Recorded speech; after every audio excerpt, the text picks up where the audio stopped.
Muy buenas noches, gracias por acompañarnos en Perspectivas, inicio de semana, último lunes de este mes de agosto. ¿Cómo estás, Belén?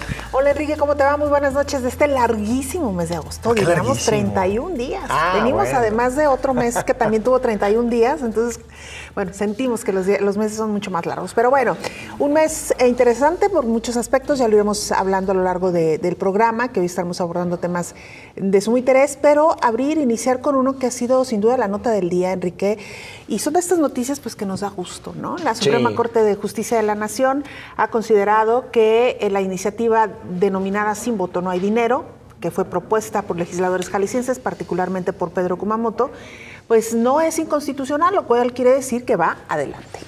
Sí, hay que recordar que hace algunas semanas se aprobó en el Congreso del Estado, Belén, esta legislación que modifica la forma en que se calcula los recursos públicos que se destinan de las arcas públicas, por supuesto, para pagar a los partidos políticos. Hay que recordar que hasta la aprobación de esta iniciativa y todavía en el año 2018, la forma en que se calculan los ingresos de los partidos tiene que ver con una multiplicación de la unidad de medida actualizada, es decir, el viejo salario mínimo, por el padrón electoral. Y eso hacía que como el padrón siempre crece y como supuestamente, aunque sea poquito, aumentaba el salario mínimo todos los años, eso quiere decir que los partidos políticos siempre, digamos, perpetuamente iban a recibir más recursos, sacaran a gente a votar, lo gastarán bien. Es decir, era prácticamente, y se metió esta fórmula en la Constitución, es decir, era una fórmula que prácticamente eternizaba los privilegios a los partidos políticos. En el Congreso del Estado, Belén, y hay que decir porque creo que honor a quien honor merece, a través de un acuerdo entre PRI, Movimiento Ciudadano y Pedro Kumamoto, se logró pasar esta legislación contra pues, una serie de intereses de los partidos políticos más pequeños que querían torpedear la iniciativa de estas características. ¿Qué hace Sin Voto No Hay Dinero? Que en realidad hay que recordar que en Jalisco fue una especie de amalgama de dos iniciativas. Una que presentó el gobernador del estado y también en algún momento Movimiento Ciudadano, en donde lo que se pedía era reducir los recursos que reciben los partidos en años no electorales y cambiar la fórmula en que se tasan los recursos en años electorales. Para no confundirnos. En años no electorales se sigue multiplicando por la unidad de medida actualizada, pero se baja el porcentaje. Antes se multiplicaba por 65%, ahora se multiplicará a partir de 2019 por el 20%.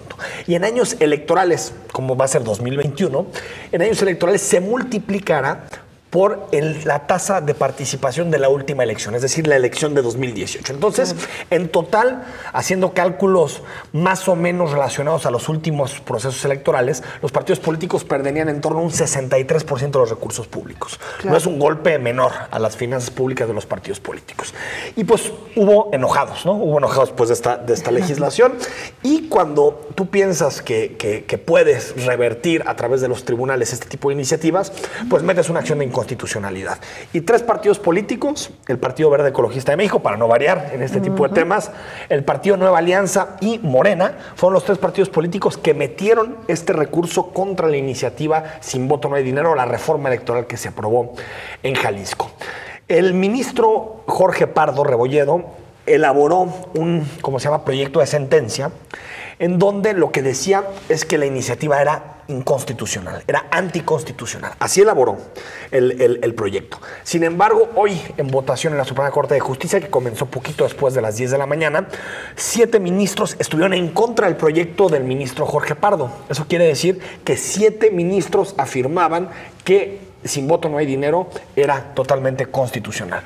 4 ministros, entre ellos gente como Eduardo Medina Mora o como Margarita Luna, estuvieron a favor del proyecto de sentencia del ministro Jorge Pardo, es decir, a favor de la inconstitucionalidad de la legislación. Sin embargo, al final, 7 contra 4 en votación dividida en el Pleno de la Suprema Corte, se define que los estados, y esto es muy importante, Belén, para distintas legislaciones que seguramente se desencadenarán de esta, que los estados tienen la autonomía necesaria para decidir la fórmula con la cual calculan los recursos públicos a partidos políticos. Eso es muy importante, porque cuando la Suprema Corte ve dos realidades constitucionales, termina yéndose por una. Es decir, hay una realidad constitucional que es que la fórmula para calcular los dineros de los partidos políticos está en la Constitución. Por lo tanto, claro que bajo esa lógica, la legislación en Jalisco contradecía lo que dice la Constitución. Sin embargo, también en la Constitución dice que los estados son libres y soberanos para definir en qué gastan su dinero. Claro. Entonces, cuando se enfrentan esos dos principios constitucionales, los ministros tienen que decidir cuál está encima del otro, y creo, desde mi punto de vista, que la mayoría decidió bien. Mientras no haya derechos humanos de por medio, que aquí no los hay, siempre tiene que prevalecer la autonomía de las entidades federativas. Claro. 60% es lo que dice Pedro Kumamoto que se ahorrarán en recursos con esta nueva fórmula que ya hemos explicado. Hay que mencionar también que se sienta un precedente. Jalisco es el primer estado que está presentando esta iniciativa, que propuso esta iniciativa, y que hoy, con la validación de la Corte, entendemos que quizá otros estados se animen también a adoptarla, e incluso a nivel nacional, Enrique, que sí. Por cierto, hoy el Instituto Nacional Electoral confirmaba un presupuesto ni más ni menos que de 25 mil millones de pesos para el año 2018. Que es año de elección presidencial, ¿no? Así es que igual ahorita podemos hablar un poquito sobre esto, pero el otro aspecto que también me parece interesante, Enrique, que lo hablábamos cuando estuvo Pedro Kumamoto con nosotros hace apenas algunos días, ¿qué tanto esta resolución de la Suprema Corte va a incentivar a los partidos ahora sí a ponerse las pilas para obtener mejores resultados en materia electoral para el año 2018, porque ese va a ser el año de referencia mediante el cual se les otorgará el presupuesto para los siguientes años? Yo soy, digamos que tiene dos dimensiones supuestamente positivas esta iniciativa. La primera, la económica, el ahorro, ¿no? Que se ahorra 60%, que en un plazo más o menos de 3 años estamos hablando de entre 550 y 600 millones de pesos que se ahorrarían de las arcas públicas. Hay que decirlo, esto no resuelve ningún problema del Estado. Jalisco gasta 100 mil millones por año, es decir, es el 0.6% del presupuesto, ni siquiera el 0.6, porque es trianual, 0.2% del presupuesto al año. Es decir, Belén, estamos hablando de cifras que pues, no van a resolver los problemas de educación, salud, no. Eso es otro debate que hay que darlo, pero no tiene que ver necesariamente con esto. Y segundo, este análisis que tú haces, que es qué tanto el hecho de que se calcule ahora sobre la base de la tasa de participación incentivará que los partidos digan, me conviene que la gente salga a votar y por lo tanto lo voy a incentivar, lo voy a impulsar la participación. Yo soy muy escéptico en esta segunda, porque me parece que si calculamos los beneficios que de pronto tienen algunos partidos políticos por la baja participación en contra de posibles beneficios por la alta participación, me parece que muchos partidos políticos seguirán optando por no fortalecer la participación de los ciudadanos. Te pongo un ejemplo. ¿Qué le conviene al PRI en el Estado de México? Si tuvieran esta fórmula, que salgan 90-95% a votar para obtener muchos recursos públicos, o le conviene que salgan pocos para quedarse con la gubernatura del Estado, que implica un gasto de 260 mil millones de pesos. Me parece que el gran argumento para estar a favor de Sin Voto No Hay Dinero ni siquiera es el económico, y te diría que tampoco es ese. Creo que el gran argumento es lo que significa que se pueda, a través de las instituciones, quitarle privilegios a los partidos políticos. Y creo que es lo que ha incentivado a muchísima gente a participar. Yo tengo amigos, gente que no está ni siquiera cercana a la política y que se contagió con este eslogan de Sin Voto No Hay Dinero, con este logo de Sin Voto No Hay Dinero, no porque significara que le va a cambiar la vida, que va a pagar menos impuestos, que lo van a admitir en la universidad, no por eso, sino porque significaba una bandera de los ciudadanos frente a una clase política que llevaba décadas, Belén, sin realmente rasguñar, o sin que le podamos rasguñar alguno de sus privilegios. Entonces me parece que lo que está detrás de Sin Voto No Hay Dinero es el simbolismo de una victoria de los ciudadanos frente a una clase política que parecía un búnker, ¿no? Era, hace unos años, tú y yo aquí lo platicamos, que yo te decía, yo creo que esto puede pasar, y tú me decías, no, es imposible que esto pase. ¿Tú crees que los partidos políticos se van a meter un balazo en el pie? Por cierto, que hay una apuesta ahí pendiente. ¿No? Por cierto, me la debes. Y bueno. ¿Cómo que te la debo? No, yo le dije que iba a pasar esta, ¿sí? Sin Voto No Hay Dinero. Sí, pero no pasó hasta después. Ya. Me estás poniendo límite de tiempo. Eso luego lo resolvemos. Pero bueno, a lo que me refiero, Belén, es que creo que el simbolismo de la victoria es mucho más importante que cualquier otra cosa. Sí, claro. Más importante incluso el factor económico, y las tesis políticas o la hipótesis política me parece que está por confirmarse. Es decir, yo soy escéptico en creer que los partidos políticos, por recibir más presupuesto para el partido, van a hacer una transformación radical para poder rendir cuentas con mayor claridad a la ciudadanía. Me parece que eso está por comprobarse. Lo que sí es clarísimo es que es una victoria simbólica, y el hecho, fíjate, Belén, porque la Corte solía ser muy conservador en estos temas. Si bien era muy progresista en otros, aborto, matrimonio entre personas del mismo sexo, marihuana, en este tipo de temas de dinero, solía más bien apostar por el status quo y solía apostar por mantener los privilegios de la clase política y también de ellos, hay que decirlo, porque son una corte muy cara, ¿no?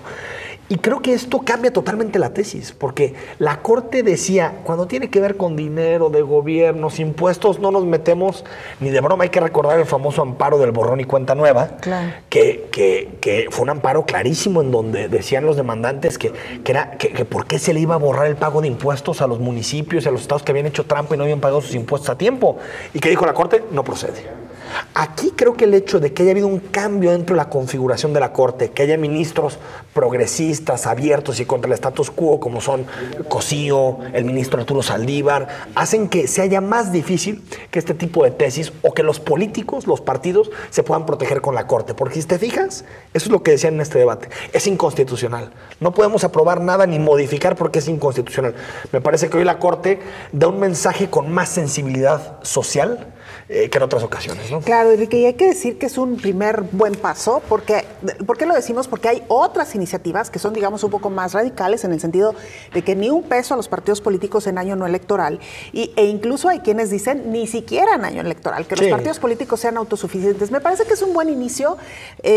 Como bien dices, fue una campaña además muy bien manejada por parte del candidato independiente Pedro Kumamoto, porque logró, del diputado, porque logró involucrar a la sociedad, hicieron mucho trabajo mediático, hay que decirlo, a través de las redes sociales. Y yo también le quiero, y creo que esto es importante, darle crédito al PRI, a Movimiento Ciudadano. Claro que se porque sin el PRI, Movimiento Ciudadano, que el PRI a nivel nacional parece que es otra cosa totalmente distinta, ¿no? Este tipo de cosas no las apoyan, pero el hecho de que el gobernador haya estado a favor de esta agenda desde enero, y el hecho de que Movimiento Ciudadano con su mayoría en el Congreso haya apoyado esta agenda, me parece que es importante, ¿no? Para definir y para haber logrado los 26 votos de los 39 necesarios. Una buena noticia con esto. Otro debate polémico, Belén, la ratificación de mandato, que fue este fin de semana. Regresamos para comenzar una mesa de análisis sobre lo que significó esta jornada de ayer en zona metropolitana de Guadalajara.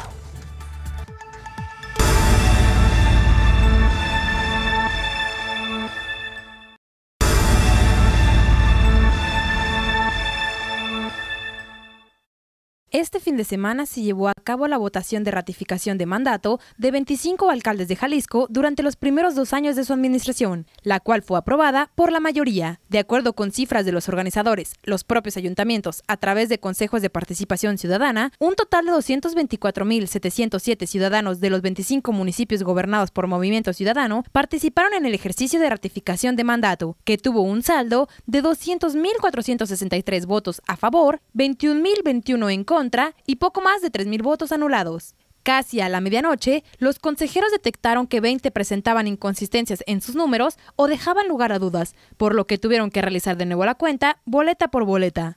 Hasta las 2:30 horas de este lunes fue cuando la verificación concluyó, dando así por finalizada la jornada. El mismo organismo que conformó el ejercicio de ratificación tendrá hasta el próximo miércoles para validar y rendir un informe final al gobierno de Zapopan sobre todo lo que aconteció el domingo. Pues siempre ha sido este debate, Belén, simulación o ejercicio auténtico, lo que vivimos ayer en zona metropolitana de Guadalajara con la ratificación de los distintos alcaldes de Movimiento Ciudadano, pues porcentajes que oscilan entre el 88% de aceptación al que peor le fue y 93%, 92 punto y cacho a la que mejor le fue, que fue a la alcaldesa de Tlaquepaque, ¿no? Para sorpresa de muchos. Armando Zacarías, ¿cómo estás? Jefe del Departamento de Estudios Políticos del CUCSH. ¿Qué tal? Pues sí, un proceso realmente interesante de analizar. Bueno, ya entraremos a los temas, pero realmente entrar en este contexto a un esquema y plantear que se trate de una innovación es extremadamente sensible y peligroso, sobre todo por el ánimo que tiene en este momento la ciudadanía.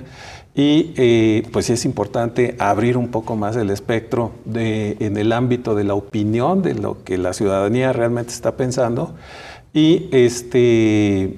Y no podemos estar utilizando conceptos como ese, innovación en el ámbito político, cuando hay una estructura institucional, jurídica, perfectamente definida, la que se pasó por encima. Entonces, ese principio de innovación muy delicado, y creo que ya entraremos en detalles. Alberto Gallardo, profesor del ITESO, ¿cómo estás? Muy bien, muchas gracias por la invitación. Pues, ¿cómo viste, Alberto, el ejercicio en general? Mira, pues para mí, como por ahí lo expresé en algún lugar, pues eso, digamos que es un ejercicio, es un prototipo, es un ensayo de cosas que se podrían igual ir revisando y puliendo y tal vez más adelante pues se vayan institucionalizando.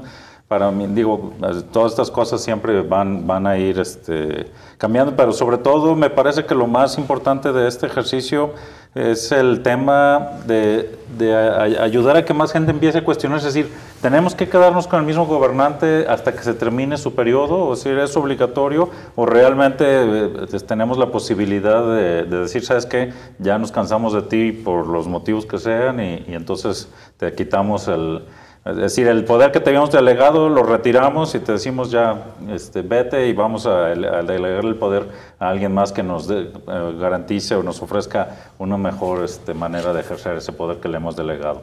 Ahora, doctor, creo que ahí hay un consenso, ¿no? Es bueno que exista un instrumento, una herramienta, un mecanismo que los ciudadanos puedan, digamos, al que puedan acudir para quitarse malos gobiernos. Creo que eso, no sé, se abrió un consenso prácticamente entre todos. El asunto es este modelo, doctor, la ratificación hecha por el municipio, con estos consejos sociales que se instalaron, con esta participación que hubo. ¿Es el modelo adecuado para rendir cuentas o habría que pensar en otros esquemas?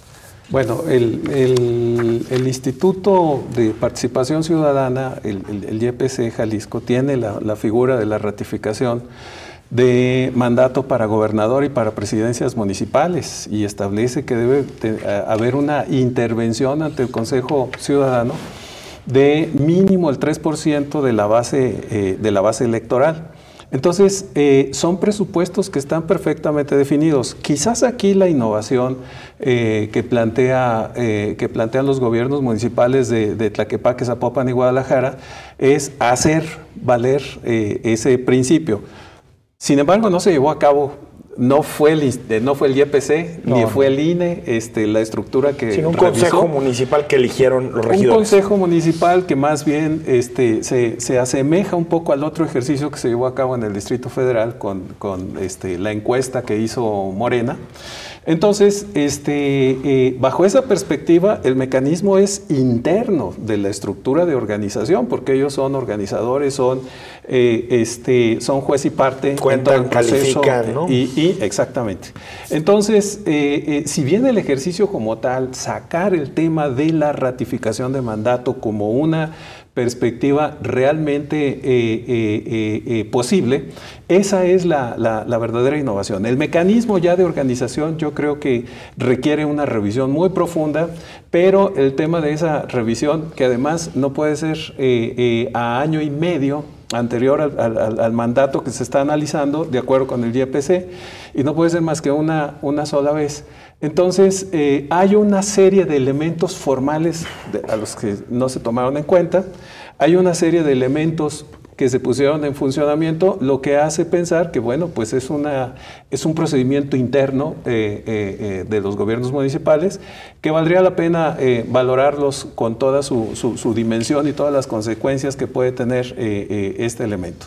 Si nos vamos a los 70 y tantos mil votos contabilizados en Guadalajara, solo en Guadalajara, evidentemente no representan la base electoral que tiene el municipio de Guadalajara. Ni Movimiento Ciudadano tampoco. Con lo que tenemos exacto, con lo que tenemos un indicador. Fue electo por 330 y tantos mil votos. 337,000 de una base de 660. Bueno, de 600 que votaron y 200 de la lista. Sí, nominal. Entonces estamos teniendo un número de alrededor de 74,000 votos.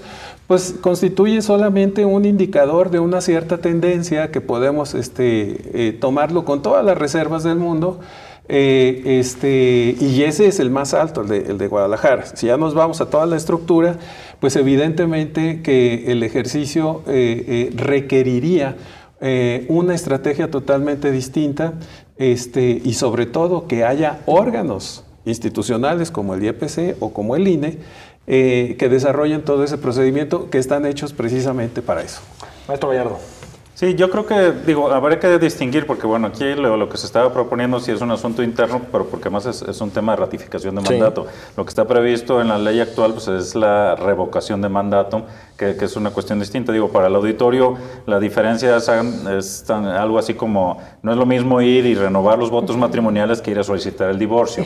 Digo, en los dos casos hay que hacer una ponderación de si vale la pena continuar con la relación o no, pero la cuestión es distinta. En el caso de la ratificación de mandato, pues era más bien como decir, ir a refrendar los votos matrimoniales, vamos poniéndole así, con el alcalde. No, ya es mucho. Ya es mucho. Pero al menos la lealtad política del voto. Sí, digamos, ¿no? Bueno, vamos siguiéndole, pues. Pero va por ahí el tema. Yo creo que lo valioso en este caso es que es el propio gobernante el que se pone, digamos, allí de pechito, decir, a ver, ¿ustedes qué dicen? Y a lo mejor la gente ni se le había ocurrido sopesar si valía la pena continuar con este alcalde o no. Esto ya de entrada lo hace. Sí, en el caso ya de la revocación de mandato, donde sí está estipulado las causales y demás, y que me parece que están bien en cuanto a que se habla ya del caso de una situación donde el alcalde realmente pues es casi, no es casi, es un delincuente. Sí, pero el tribunal tiene que acreditar una causal. Sí, ¿no? así o sea, no es nada más juntar firmas, sí, hay que acreditar una causal. ¿no? Sí, de hecho, pues hubo el intento de aplicarlo y creo que hasta ahorita, yo me quedé con que habían desechado 25 de 28 que se habían, 23 de 28 que se habían solicitado.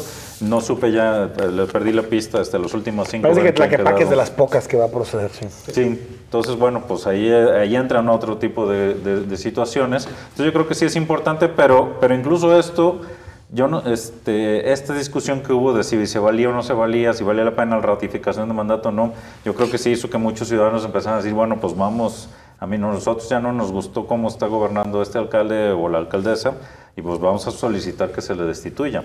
Entonces, eso también a mí me parece positivo en el sentido de ayudar a que los ciudadanos recordemos que el poder es nuestro, no es de los políticos, no de quienes están ejerciendo un cargo público, sino es nuestro y se los prestamos por un rato. Entonces, que recuperemos esto, a mí me parece que sí es un asunto muy valioso y algo que sí rescataría de estos ejercicios. Y antes de entrar precisamente al detalle de quiénes participaron, cómo participaron, si realmente es una herramienta que están utilizando los ciudadanos o no, hablamos, Enrique, incluso antes de una fórmula combinada, es decir, esta a la que convocaba el ayuntamiento, pero con la participación del Instituto Electoral a través de las urnas electrónicas. ¿Hasta dónde esta fórmula hubiera cambiado un poco el rostro de los resultados? Definitivamente se incentivaría de una manera distinta la participación ciudadana cuando se cuenta con un organismo distinto de el propio órgano que está solicitando, generando, desarrollando y calificando la consulta. Yo no sé si en este momento los elementos electrónicos, las nuevas tecnologías incentiven una mayor participación ciudadana. Yo creo que hay un trabajo mucho más profundo que tiene que hacer la clase política y todas las estructuras políticas para recuperar uno de los mecanismos fundamentales de la política, que es la confianza de los ciudadanos. Cuando nosotros revisamos en las encuestas recientes levantadas en 2015 por INEGI, el tema fundamental de preocupación de los ciudadanos es, después de la seguridad y el empleo, el tercer asunto es la corrupción. La corrupción ya aparece. De forma que al aparecer la corrupción como uno de los temas esenciales de preocupación del mexicano promedio, hay un trabajo que se tiene que hacer en recuperar justamente la confianza en la actividad de representación política. Entonces, contar con urnas electrónicas sí incentiva, desde mi punto de vista, una cierta participación ciudadana, pero creo que lo que debe generar el mecanismo, y lo vimos en el proceso que se desarrolló en Francia con el presidente Emmanuel Macron, que ganó con una mayoría relativa bastante interesante y que en este momento está sujeto a un cuestionamiento sumamente fuerte. Pero la motivación fue la presentación del candidato como una estructura que podía recuperar la confianza de los ciudadanos en el voto. De manera que a mí me parece que las tecnologías ayudan muchísimo, pero esencialmente creo que la recuperación tiene que ver más con las plataformas políticas. De la urna electrónica, que yo debo decir, yo soy fan de la urna electrónica, me parece que pues, es que te da los resultados en 15 minutos y bueno, igual tiene elementos falibles, por supuesto, pero también lo tiene el papel, hemos visto muchísimo. Más allá, el IEPC como árbitro, ¿te parece más confiable que los consejos de estos ciudadanos? Yo creo que deben tener una mayor, en primer lugar deben contar con una mayor experiencia metodológica en el proceso. Y la experiencia metodológica del proceso no se remite exclusivamente al día de la votación, sino al procesamiento anterior y al posterior. Si nosotros estamos diciendo que el tercer tema de preocupación de los mexicanos es la corrupción, ¿quién sabe cuánta confianza tenga una urna electrónica dentro de ese contexto? Que el IEPC, ¿te parece más confiable el árbitro, el IEPC, que los consejos? Me parece que sí. Más confiable. Vamos al corte. Por cierto, quien cambió de opinión con el tema del IEPC fue el PRI, que estuvo, aquí los tuvimos durante mucho tiempo, semanas y semanas hablando del el IEPC era el único árbitro confiable, y hoy pidió la desaparición del IEPC. Sí. Que se entiendan.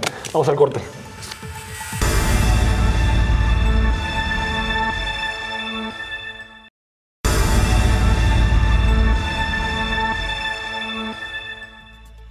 Estamos de regreso en Perspectivas. Gracias por acompañarnos. Escríbenos @canal44tv o a nuestras cuentas personales @ftousaint y @Belén Zapata M. Estarán apareciendo ahí en pantalla también para que nos escriban. Alberto, ya nos quedamos con el tema del IEPC. ¿Te parece que el IEPC hubiera sido un árbitro más confiable que estos consejos? Híjole, pues quién sabe. También el IEPC aquí en el estado está muy desprestigiado. Digo, hay muchos cuestionamientos incluso a lo que cobran los consejeros electorales, sobre todo en los periodos que no son electorales. Se supone que la idea de recuperar y de asignarles todo el tema de la participación ciudadana, que solo estaba en el nombre pero no en la ley que le da vida, que se acaba de incorporar con la ley de participación social, pues era un poco para aprovechar y decir, bueno, están cobrando, pues de una vez vayan dando algo de esto. Entonces, quién sabe si hubiera resultado. Porque además el otro tema es que, bueno, estos consejos municipales pues fueron elegidos por unanimidad, creo que en la gran mayoría de los municipios, que son 25 municipios que gobierna Movimiento Ciudadano. Entiendo que en la gran mayoría de ellos fue por unanimidad, es decir, los regidores de oposición le dieron su aval a estos consejeros ciudadanos. Entonces, pero ellos se quejan que venía toda la votación en bloque, ¿no? Pero me parece que también la oposición cambió de posición. Claro. Digamos, al principio estaban a favor del proceso y cuando vieron que empezó a generar dudas, pues se subieron como a la hora del escepticismo. Sí, ¿no? Sí, pero bueno, pues ya eso, es decir, incluso yo me acuerdo, el PRI estaban cuestionando, es que esto va en contra de lo que está dispuesto en el Código Electoral.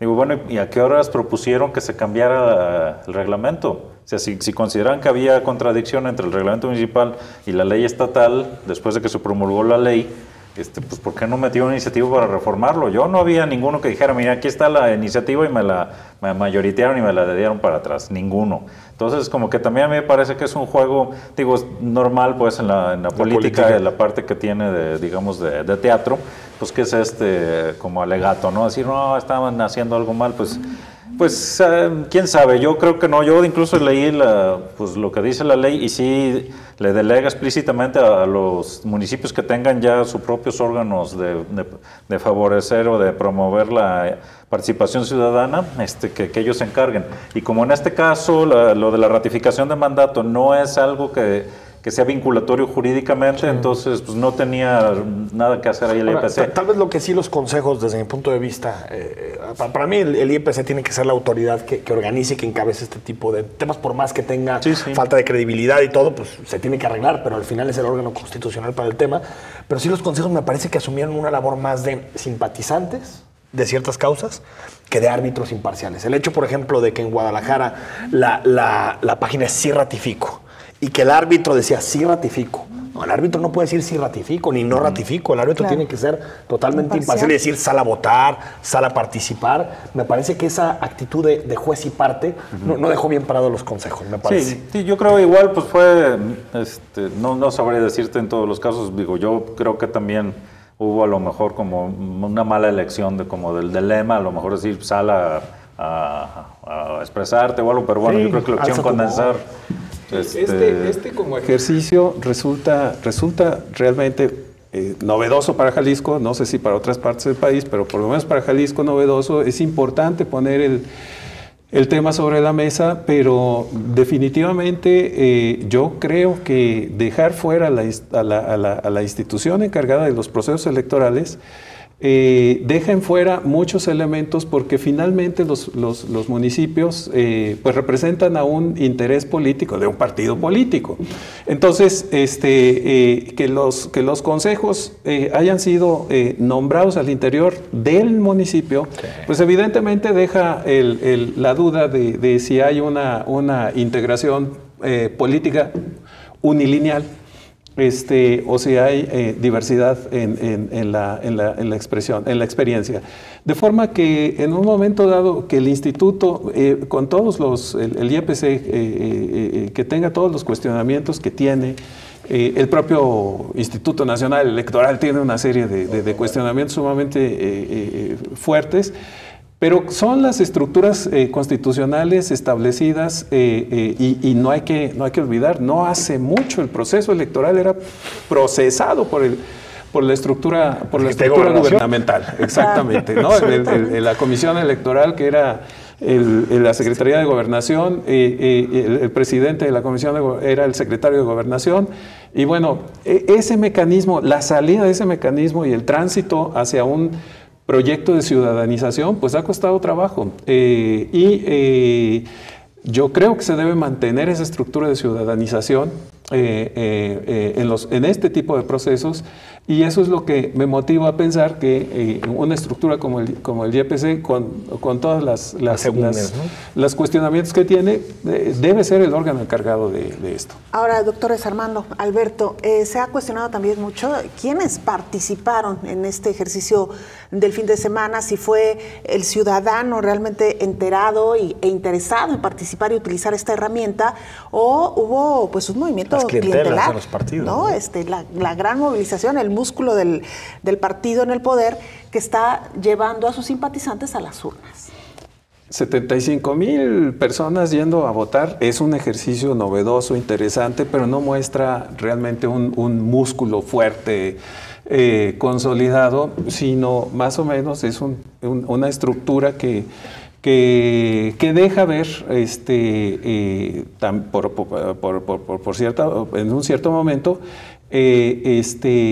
esa falta de interés del ciudadano por tener ese acercamiento con las expresiones políticas, ¿no? Entonces, pues sí es importante que el ejercicio se ponga sobre la mesa. Es importante que se coloquen todas estas estructuras, pero quién fue a votar y si hubo acarreos, etcétera, pues ya son vicisitudes que tiene todo proceso político en nuestro país. Llevamos todo el siglo XX más o menos en esa dinámica y mecanismo. No se va a cambiar rápidamente, pero yo creo que la nota aquí es que hay un alejamiento de la estructura de la clase política bastante importante respecto de la ciudadanía. No hubo la confianza de la ciudadanía para tener una votación mucho más nutrida en un esquema que no representaba una gran dificultad para ir a emitir el voto. Entonces, yo creo que el tema aquí es la recuperación de la clase política en la confianza de la ciudadanía, independientemente de la confianza en el partido. Doctor Alberto. Yo creo que también habría que distinguir, porque bueno, no era un ejercicio electoral, es decir, es un ejercicio de participación ciudadana, es un ejercicio de decir, a ver, pues te invitamos, ven, ¿qué opinas? ¿Le seguimos o no le seguimos? Es decir, en ese sentido, yo no esperaba tampoco que hubiera una movilización gigantesca, porque además no hubo, ni se asignaron recursos así como para hacer promoción de todo eso. Es decir, es la primera vez que se hace. Incluso también podríamos ver un ejercicio parecido y que también empezó en Tlajomulco, que es el tema del presupuesto participativo, que también fue muy cuestionado en su momento. Se decía, es que eso está mal hecho, no se parece a lo que se está haciendo en Porto Alegre. Digo, pues no, Porto Alegre ya lleva 25 años de experiencia, ¿no? Cuando acá era la primera vez. Y aún así, si lo vemos ahorita, ya prácticamente 9 años de distancia, el presupuesto participativo de Tlajomulco ya es muy diferente del primero que se hizo. O sea, sí ha habido una evolución, incluso ha habido ya poco a poco una exigencia de la ciudadanía y una ira apropiándose, incluso al grado de decir, a ver, nosotros vamos a proponer los proyectos que queremos que se voten, no, qué bueno que el gobierno proponga, pero nosotros también tenemos idea de lo que se debe de hacer. Entonces, yo creo que, pero esto fue avanzando. Las primeras veces también era muy poca la participación y ahorita cada vez más, incluso ahora que ya se abrió no solamente para los que pagan el predial, sino quienes residen. ¿Ahí está abierto? Sí, ¿No solo propietarios? Sí, entiendo que ya lo abrieron, ya no solo a los propietarios. Porque esa estaba democracia de terratenientes, sí, ¿no? Sí, claro. Sí, no, entiendo yo que ya en este año ya lo abrieron. No sé bien qué mecanismos empezó a manejar, pero ya se está abriendo a residentes, no solo propietarios. Entonces yo creo que en este caso, pues me parece que ocurrió lo mismo. Es decir, es la primera vez que se hace, no es algo que hemos introyectado. De hecho, yo creo que las primeras veces que hubo elecciones libres aquí en México, digo, antes de que naciera el PRI, y ya pues fue muy poco también. O sea, cuando le digo, incluso yo creo que tal vez cuando se aprobó el voto de las mujeres, porque había habido un activismo muy fuerte, tal vez haya habido mucho más, pero cuando se conquistó y se dijo, se aprueba el voto popular, no creo que haya habido, no recuerdo, tendría que revisar, pero...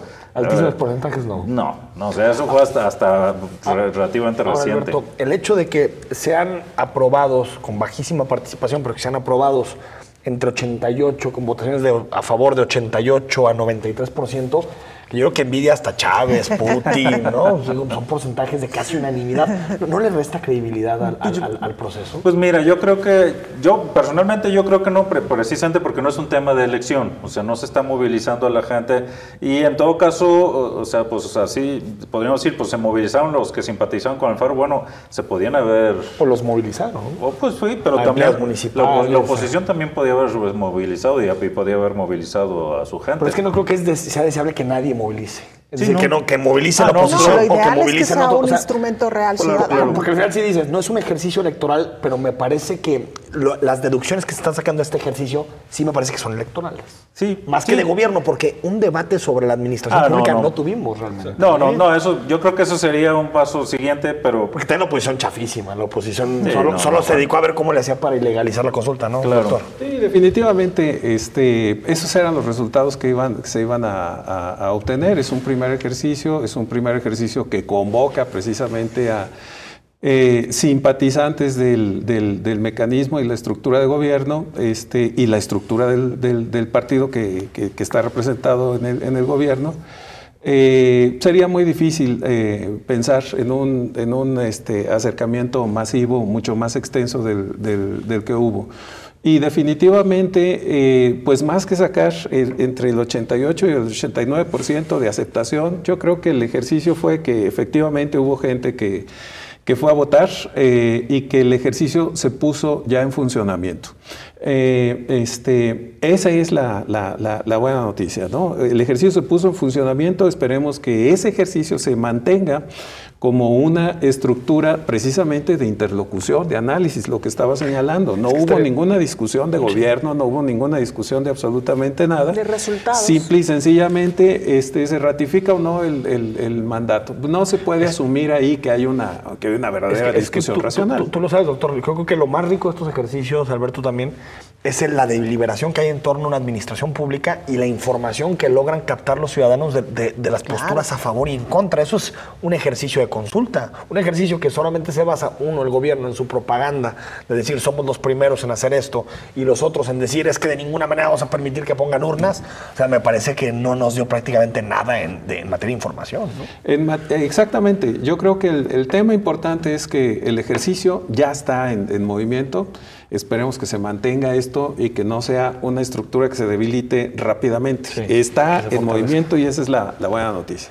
Vamos al corte, seguimos platicando de este tema, nos quedan unos minutos más y leemos los mensajes. Por cierto, nos escribió el presidente estatal del PRI con el asunto del IEPC. Por alusiones.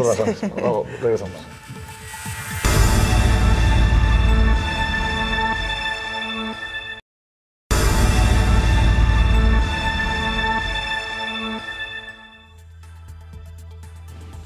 Estamos de regreso en Perspectivas, entrando ya prácticamente a la recta final, Enrique, pero varios comentarios de nuestra audiencia, los cuales agradecemos muchísimo, como es el caso del señor N, a través de Twitter nos dice, de hecho, iniciativa extraña con fórmula engañosa, entonces con votos, ¿cuánto dinero habría? Son expertos en hacer votar hasta muertos. Por otra parte, esa iniciativa no resuelve nada contundentemente, es indicador de que están corrompiendo al que propuso. Me parece que incluso el comentario aplica para los dos temas que hemos venido abordando, ¿no? El de sin voto no hay dinero y ahora, por supuesto, este ejercicio de ratificación. Sí, yo creo que, lo decíamos, yo creo que la hipótesis de que más gente va a salir a votar está por comprobarse. A mí me parece que no va a pasar así. Pero sí el hecho de quitarle atribuciones a la clase política es importante siempre, ¿no? Y más en un momento como el que estamos en el país. Nos preguntan que si hemos pensado que los diputados del PRI votaron sin voto no hay dinero pensando que la Corte lo revocaría. Nos dice, y ándale que no. Pues, bueno. Sí, no puedo decir podemos pensar todo, ¿eh? ¿No? ¿Quién sabe? Pues sí. Bueno, abiertamente no promovió el ejercicio anticonstitucional, lo promovió el Partido Verde, Panal y Morena. Morena también se sumó. Curiosamente. Bueno, dice Héctor Pizano, presidente del PRI, al declararse incompetente el IEPC intervenir y conocer sobre las medidas cautelares que son su atribución, su incompetencia obliga a la reflexión. El problema es que no puede dictar el IEPC medidas cautelares sobre un reglamento que desconocen términos jurídicos, porque hay que recordar que el IEPC tiene que vincularse a la Ley de Participación Social y en el caso del ámbito municipal, la legislación que fue aprobada por el Cabildo y que aparte está totalmente cobijada por el 115 constitucional, que es la autonomía municipal, pues es el reglamento de participación ciudadana en el municipio. Entonces, desde mi punto de vista, si el IEPC dicta medidas cautelares para que no se pongan las urnas para votar, se hubiera excedido en sus facultades. Claro, ahí hubiera podido entrar a una controversia constitucional, incluso, ¿no? De competencia de una autoridad que no tendría competencia sobre la municipal por esta autonomía a la que se referencia. Sí, y además tomando en cuenta que la propia ley también así lo establecía, es decir, la ley delega en los municipios, la propia ley así lo dice, entonces, es decir, el IEPC no puede ir a corregir la ley y decir, mira, la ley dice que tú lo puedes hacer, pero yo digo que no lo hagas, porque sí, incluso dice la ley que el IEPC apoyará obligatoriamente a los municipios que no cuenten con una estructura de consejo social. Pero en esto sí existía. La función en este caso sería un observador de calidad, porque no es el órgano no son sus funciones del IEPC. Entonces, pues yo creo que no hay un peso ahí en esta argumentación. En esta argumentación, exacto. Ahora, ¿hasta qué punto el precio, el costo del ejercicio, doctor Armando, es importante? Es algo que, porque mucha gente me decía, es que ¿para qué gastan dinero en eso? ¿Para qué gastan 2,5 millones, creo que fue en Guadalajara, un poquito menos de 1 millón en Zapopan? Hay otras necesidades, mejor gastar en otras cosas. Todos los procesos de sondeo, de obtención de información son procesos que requieren un presupuesto. A mí no me parece que haya sido un presupuesto mal planteado en términos de la obtención de esta evaluación por primera vez en un ejercicio municipal. Entonces, todos esos procesos son procesos que tienen costos y que no están, desde mi punto de vista, no estuvieron excedidos en la perspectiva de lo que representa un costo. Basta con ver el presupuesto que tiene el Instituto Nacional Electoral de 766 millones de... No, ese es el local, el IEPC, a nivel nacional 25,000 millones de pesos. 25,000 millones de pesos. Es más que Colima. Entonces, para poner en perspectiva las cosas, ¿no? Sí. Si bien uno está excedido, el otro tampoco está de ninguna manera fuera de la proporción que debería tener. Entonces, evidentemente hay una serie de rechazos sistemáticos de la ciudadanía al no ver una retribución de sus acciones, retribución del pago de sus impuestos, etcétera, ni claridad en la rendición de cuentas, que evidentemente pues un ejercicio de esta naturaleza parece como un ejercicio oneroso y suntuoso, circunstancia que me parece que no es ni onerosa ni innecesaria. Pero ¿será porque todavía no estamos muy acostumbrados a lo que significa la participación ciudadana? Tal vez en otras sociedades lo tienen más asimilado, ¿no? Definitivamente eso es. Ahora, establecer toda una mecánica y toda una estructura que organiza este proceso de obtención de esa información que se tuvo, tiene un costo y ese costo no me parece excedido en términos de lo que puede significar. Ya se mencionó aquí la ley de participación presupuestal en Tlajomulco, sí. Que evidentemente procesar ese esquema fue un proceso que tuvo un presupuesto y que ahora tiene un mecanismo menos complejo de entender para la ciudadanía.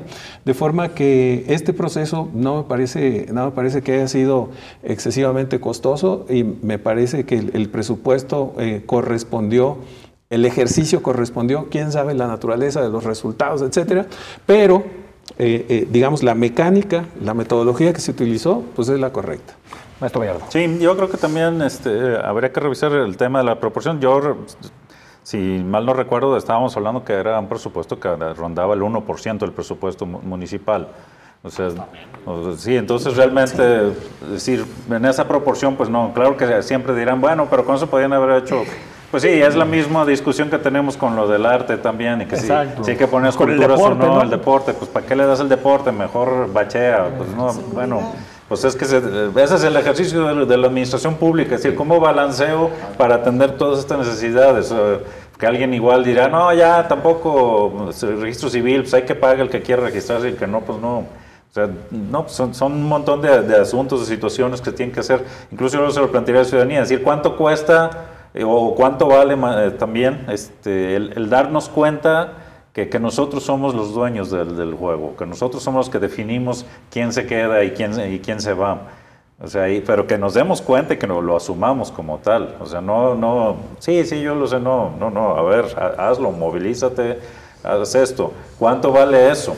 Y sobre todo también pensando, mi hipótesis es de que mucho de esta oposición a que prosperara esta cuestión de la ratificación del mandato es porque si la gente empieza a darse cuenta de que puede quitar a los gobernantes, pues entonces ya no va a ser tan fácil como írsela llevando ahí nadando de muertito como alcalde. Sí, porque antes ganabas el puesto y ya, hasta que se acabe. No hay fuerza natural. De esta herramienta, sin duda alguna, los ciudadanos, y les preguntaríamos también, ¿dónde va a estar la verdadera ratificación o revocación del mandato? ¿Sí en el ejercicio de la reelección o incluso en el proceso electoral del próximo año, doctor? Pues esos son los temas importantes en donde sí vamos a encontrar una intervención ciudadana mucho más definitiva.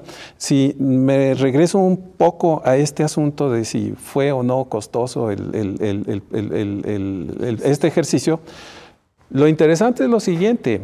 A diferencia, por ejemplo, de la consulta que hizo el Partido Morena en la Ciudad de México que fue encuesta, esa es una encuesta cerrada a militantes, simpatizantes, etcétera, a una serie de circunstancias que en el caso de este ejercicio en Guadalajara, Tlaquepaque y Zapopan, bastaba con vivir en el municipio para poder tener esa intervención.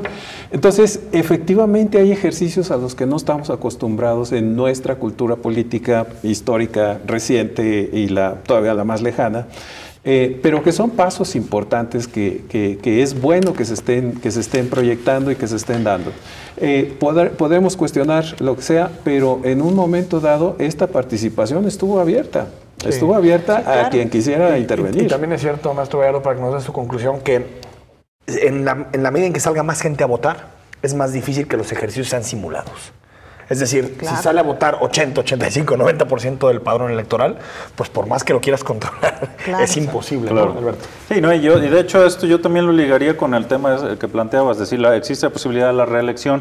Bueno, pues estos ejercicios también yo creo que son como un buen elemento para ir pensando, es decir, ¿vale la pena que esta persona continúe al frente de la alcaldía? Digo, no solo hasta terminar este mandato, sino por otros 2 o 3, que es lo que la ley ahorita permite.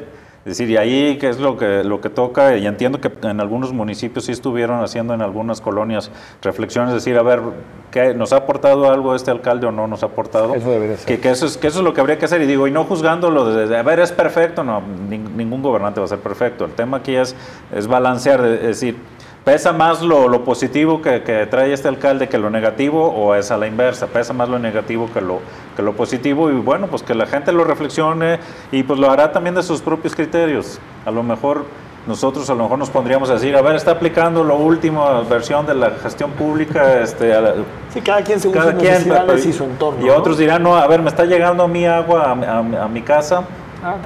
Pues ya ahora sí me llega, no, pues yo pongo palomita y que le siga. Maestro Gallardo, gracias. Muchas gracias. Con nosotros. Enrique, nos vamos, Belén, hasta el miércoles que analizamos la ENIG y el Telecán.